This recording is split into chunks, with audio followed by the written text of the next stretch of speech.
NAC9 news में आप सभी का स्वागत है। मैं आपके साथ शिवांगी। चलिए नजर डालते हैं देश दुनिया की कुछ बड़ी खबरों पर। राजस्थान के मुख्यमंत्री भजनलाल शर्मा दिल्ली के 2 दिवसीय दौरे के बाद जयपुर लौट आए हैं। दिल्ली प्रवास के दौरान उन्होंने बीजेपी के राष्ट्रीय अध्यक्ष जगत प्रकाश नड्डा से मुलाकात कर राज्य में सरकार और संगठन की स्थिति पर विस्तृत फीडबैक दिया। इस दौरान उन्होंने राज्य में स्वास्थ्य सेवाओं और शिक्षा के क्षेत्र में किए जा रहे कामों की जानकारी दी। मुख्यमंत्री शर्मा ने हाल ही में नवनियुक्त उपराष्ट्रपति CP राधाकृष्णन से मुलाकात कर उन्हें पदभार संभालने की बधाई दी। इसके अलावा उन्होंने दिल्ली की मुख्यमंत्री रेखा गुप्ता और केंद्रीय मंत्री प्रहलाद जोशी से भी मुलाकात की। इन मुलाकातों में राजस्थान के विकास से जुड़े विभिन्न मुद्दों पर सार्थक चर्चा हुई। मुख्यमंत्री भजनलाल शर्मा ने भाजपा के राष्ट्रीय अध्यक्ष JP नड्डा से मुलाकात कर राज्य में चल रही योजनाओं और संगठनात्मक गतिविधियों पर चर्चा की। इस दौरान उन्होंने राज्य सरकार द्वारा स्वास्थ्य क्षेत्र में किए जा रहे नवाचारों जैसे रिम्स की स्थापना और अन्य जन कल्याणकारी योजनाओं की जानकारी साझा की। नड्डा ने उन्हें राजस्थान में चिकित्सा सुविधाओं को और बेहतर बनाने के लिए मार्गदर्शन दिया। आपको बता दें कि मुख्यमंत्री के दिल्ली दौरे के बीच केंद्र सरकार ने राजस्थान को 2 बड़ी आर्थिक मदद दी है। केंद्रीय वित्त आयोग के तहत 541 करोड़ रुपए और समग्र शिक्षा अभियान के लिए 580 करोड़ रुपए की राशि जारी की गई है। मुख्यमंत्री भजनलाल शर्मा ने इसके लिए प्रधानमंत्री नरेंद्र मोदी और केंद्र सरकार का आभार व्यक्त किया। राजस्थान में कांस्टेबल भर्ती परीक्षा 2025 आज से शुरू होगी। परीक्षा के लिए 5,24,740 अभ्यर्थियों ने आवेदन किया है। आज और कल 3 पारियों में एग्जाम होंगे। राज्य भर के प्रमुख शहरों जयपुर, जोधपुर, कोटा, अजमेर, उदयपुर और बीकानेर समेत अन्य जिलों की में परीक्षा केंद्र बनाए गए हैं। आज 3 बजे परीक्षा शुरू होगी। कल पहली पारी सुबह 10 से 12 बजे और दूसरी पारी दोपहर 3 से 5 बजे तक चलेगी। नियमानुसार परीक्षा केंद्र पर एग्जाम शुरू होने से 30 मिनट पहले प्रवेश बंद कर दिए जाएंगे। अभ्यर्थियों को परीक्षा शुरू होने से 2 घंटे पहले पहुंचना अनिवार्य होगा। कुल 10,000 पदों पर भर्ती होगी। RAC महिला बटालियन अमृता देवी, कालीबाई और पद्मिनी देवी के 1500 और पुलिस दूरसंचार के 1469 पद इसमें शामिल हैं। भर्ती प्रक्रिया में महिलाओं के लिए 33% आरक्षण निर्धारित है। योग्यता के मानदंड के तहत सामान्य EWS, BC और EBC वर्ग के अभ्यर्थियों को न्यूनतम 40% अंक हासिल करना अनिवार्य है, जबकि SC ST वर्ग के लिए यह सीमा 36% रखी गई है। वहीं परीक्षा संचालन के दौरान कोई अभ्यर्थी अनुचित साधनों का उपयोग अथवा अनियमित गतिविधियों में संलिप्त पाया जाता है तो उसके विरुद्ध कड़ी कार्रवाई की जाएगी। दोषी पाए जाने पर 10 लाख रुपए से लेकर अधिकतम रुपए 10 करोड़ तक का आर्थिक दंड और 10 वर्ष से लेकर आजीवन कारावास तक की सजा का प्रावधान रखा गया है। राजस्थान में भारी बारिश का दौर थम चुका है। पिछले 24 घंटों के दौरान राज्य में मौसम शुष्क रहा। राज्य के अधिकांश भागों में अगले कुछ दिन मौसम शुष्क रहने की संभावना है। हालांकि 15 सितंबर के बाद एक बार फिर बारिश देखने को मिल सकती है। मौसम विभाग के मुताबिक दक्षिण पश्चिम मानसून 15 सितंबर के आसपास उत्तर पश्चिम भारत से वापसी शुरू कर सकता है। 15 सितंबर के आसपास पश्चिमी राजस्थान के कुछ हिस्सों में दक्षिणी पश्चिम मानसून की वापसी के लिए परिस्थिति अनुकूल होती जा रही है। IMD ने अतिरिक्त बारिश के लिए मानसून की सक्रिय स्थिति को जिम्मेदार बताया और पश्चिमी विक्षोभ की भूमिका अहम रही, जिससे क्षेत्र में वर्षा वृद्धि हुई। हालांकि बीते 3-4 दिन से राजस्थान में भारी बारिश का दौर थम चुका है। झालावाड़ स्कूल हादसे में पीड़ित परिवारों को मुआवजे का प्रावधान दिया गया है। भजनलाल सरकार ने मृतक के परिजनों के लिए मुआवजे का प्रावधान किया है। सरकार ने प्रत्येक मृतक विद्यार्थी के परिजन को 13 लाख रुपए की सहायता दी। मृतक विद्यार्थियों के परिजनों को संविदा के माध्यम से चिकित्सा विभाग में नौकरी, साथ ही जनप्रतिनिधियों की ओर से गांव में 1 करोड़ रुपए 85 लाख रुपए के विकास कार्य शुरू किए गए हैं। आपको बता दें कि 25 जुलाई को स्कूल की छत गिरने से हुए हादसे में कई मासूम बच्चों की जान चली गई। इस घटना ने पूरे देश को झकझोर कर रख दिया। वहीं 11 गंभीर रूप से घायल विद्यार्थियों और उसके परिजनों को 1,36,000 रुपये और 10 साधारण घायल विद्यार्थियों को 75,400 रुपये की सहायता दी गई है। इसके साथ ही 11 परिवारों को मुफ्त घरेलू गैस कनेक्शन, शिक्षण सामग्री, स्कूल बैग समेत कई सामान वितरित किए गए।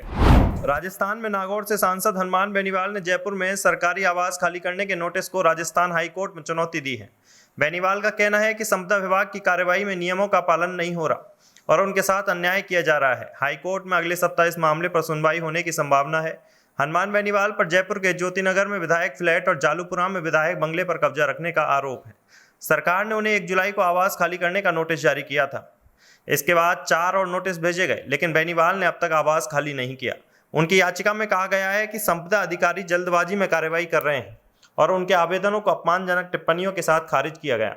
बेनीवाल ने नोटिस और कार्रवाई को रद्द करने की मांग की है। आपको बता दें कि इस मामले की पहली सुनवाई 11 जुलाई को हुई थी।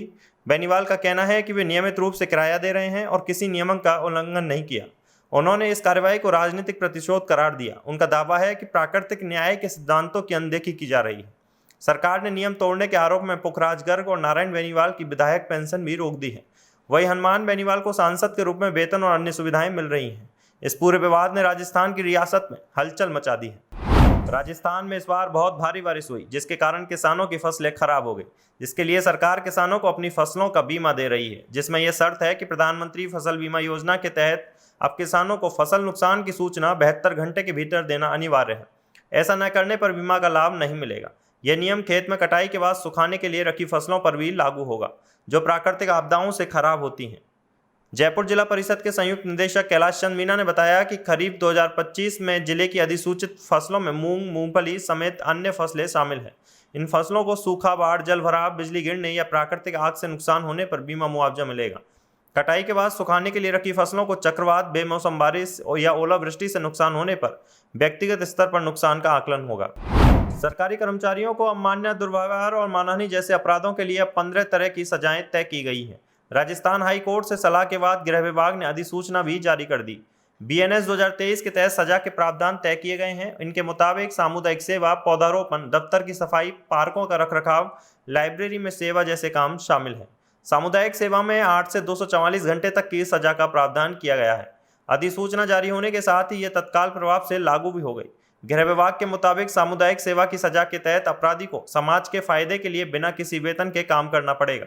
यह सजा जेल के विकल्प के रूप में या उसके अलावा दी जा सकेगी।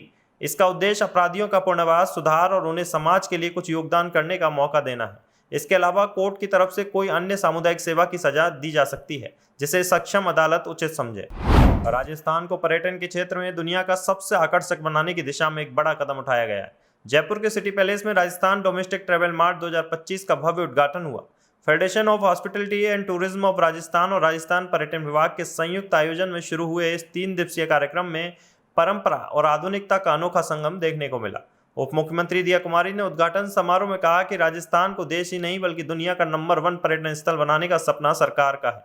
उन्होंने बताया कि पर्यटकों की सुविधा और सुरक्षा के लिए जल्द ही एक खास ऐप लॉन्च किया जाएगा। दिया कुमारी ने जोर देकर कहा कि राजस्थान आने वाले हर पर्यटक का अनुभव यादगार होना चाहिए। उन्होंने कहा कि राजस्थान की समृद्ध संस्कृति और परंपरा और मेहमान नवाजी हमारी सबसे बड़ी ताकत है। 13 से 14 सितंबर को आयोजित होने वाली B2B मीटिंग्स और एक्सपो के जरिए पर्यटन व्यवसाय को नई ऊंचाइयों तक ले जाने की तैयारी की जा रही है। इस आयोजन में खरीदारों और विक्रेताओं के बीच होने वाली चर्चाएं राजस्थान के पर्यटन क्षेत्र के लिए मजबूत आधार तैयार करेंगी। राजस्थान प्रदेश कांग्रेस कमेटी अध्यक्ष गोविंद सिंह डोटासरा और AICC के राजस्थान प्रभारी सुखजिंदर सिंह रंधावा ने BLA नियुक्तियों की समीक्षा की। जिन विधानसभा क्षेत्रों में BLA की नियुक्ति शेष है, वहां के विधायक, प्रत्याशी और प्रभारियों ने प्रगति रिपोर्ट लेकर 7 दिन में कार्य पूरा करने के निर्देश दिए हैं। बैठक में नेता प्रतिपक्ष टीकाराम जूली, AICC सचिव सह प्रभारी चिरंजीव राव और ऋत्विक मकवाना भी मौजूद रहे। प्रदेश अध्यक्ष डोटासरा ने कहा कि कांग्रेस ने प्रदेश में भाजपा से अधिक BLA नियुक्त कर लिए हैं और अगले 7 दिन में सभी 52,000 बूथों पर नियुक्तियां पूरी कर ली जाएंगी। उन्होंने बताया कि वोट चोर गद्दी छोड़ हस्ताक्षर अभियान को लेकर जिला और विधानसभा स्तर पर प्रभारी नियुक्त किए गए हैं। डोटासरा ने कहा कि जैसे संगठन सृजन अभियान में राजस्थान पूरे देश में अव्वल रहा था, वैसे ही इस अभियान में भी राजस्थान सबसे आगे रहेगा। उन्होंने बताया कि जहां ब्लॉक अध्यक्ष नहीं है, वहां नगर कांग्रेस कमेटी गठित की जा रही है। परिसीमन का गजट नोटिफिकेशन जारी होने के 7 दिन में वार्ड कमेटियां बना दी जाएंगी। उन्होंने कहा कि निर्वाचन आयोग द्वारा SIR की कार्यवाही शुरू की गई है, जिसके लिए कांग्रेस जल्द ही कार्यकर्ताओं का प्रशिक्षण शिविर आयोजित करेगी। डीडवाना का इंडोलाब पशु मेला शुरू हो चुका है और देश भर से आए पशु यहां आकर्षण का केंद्र बने हुए हैं।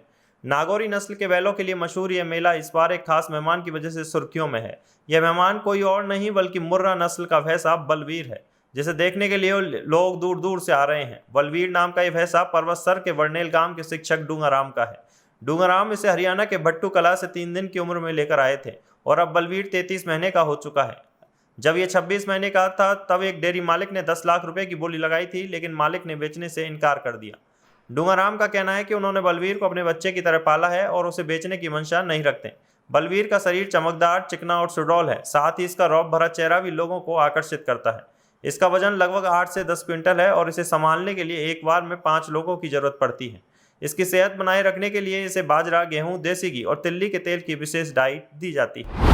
NSE9 न्यूज में फिलहाल इतना ही। आगे की खबरों से अपडेट रहने के लिए बने रहिए NSE9 न्यूज के साथ। नमस्कार।